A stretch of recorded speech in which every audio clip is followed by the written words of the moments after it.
But that being said, Ariana Huffington, a.k.a.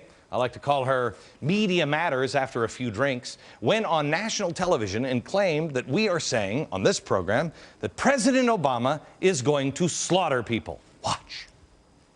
Aren't you concerned about the language that Glenn Beck is using, which is, after all, inciting the American people? There's a lot of suffering out there, as you know, and when he talks about people being slaughtered, about who is going to be the next in the killing spree. Well, he was talking about Hitler and Stalin slaughtering people, so I think he was probably accurate.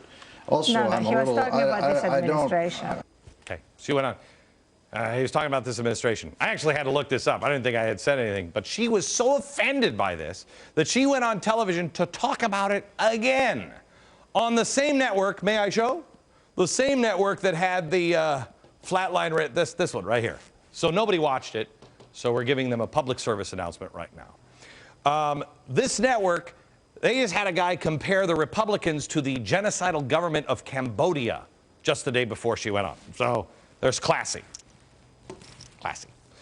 Now, she bases this claim on one TV segment.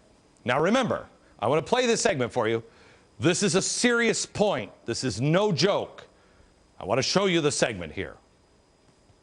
Take it piece by piece. I told you yesterday, buckle up your seatbelt, America. Okay, now wait a minute. I want you to know, I don't actually mean that. I'm not talking about buckling in a literal seatbelt here. I'm saying get prepared, because we're in for a bumpy road on the economy. Next. Find the exit. There's one here, here, and here. Okay, want you to know, I should point out here, not literally talking about exiting the country. We're talking about exiting the economic path we're headed on. Find the exit closest to you and prepare for a crash landing. Oh boy. Please, Ariana, I want you to know I'm not actually talking about a plane crashing here. I'm talking about a downturn in the economy. Because this plane is coming down because the pilot is intentionally steering it into the trees. Oh my goodness. I want to point out here that I'm not actually talking about Barack Obama literally, going to pilot school and becoming a pilot, loading Americans onto a plane, and then intentionally crashing it into trees. No, no. I was talking about the president intentionally implementing policies that are putting us on an unsustainable economic path. But watch. Most likely, it'll happen sometime after Christmas. You're going to see this economy come up. We're already seeing it, and now it's going to start coming back down again. I should point out, economies don't actually go up or down. They're not objects affected by gravity. Who knew? Up and down are terms describing the typical economic measures, expansion and contraction. Weird. Now, just to review the topics that we've covered here so far, because we haven't gotten to the thing that she was about. We've talked about the economy, then the economy, the economy, the economy, and again, the economy. Watch. And when you see the effects of what they're doing to the economy, remember these words. I'm going to speak slowly. This sentence signifies that the words to follow refer to the economy. We will survive. Okay. We're not talking about heart function here. We're not talking about all of us collectively continuing to breathe. No, no, no. We're still talking, don't want you to be confused, about the economy. We'll do better than survive. We will thrive as long as these people are not in control. They are taking you to a place to be slaughtered. Oh! There's the gotcha moment.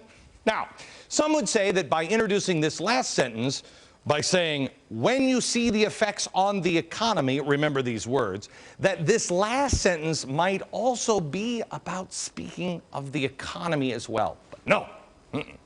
With 30-plus years of broadcast to pick from, Ariana Huffington makes this her main point. She is claiming that this is a reference to literal slaughter being carried out by our president. So what she's saying in a nutshell is that we made this point.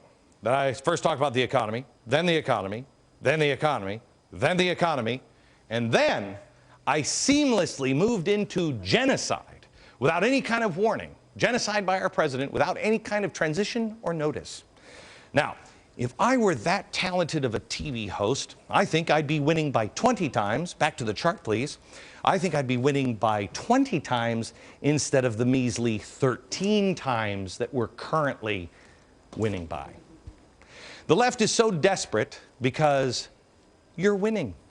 They're annoyed that they can't shut you or me up. Bask in it for a moment.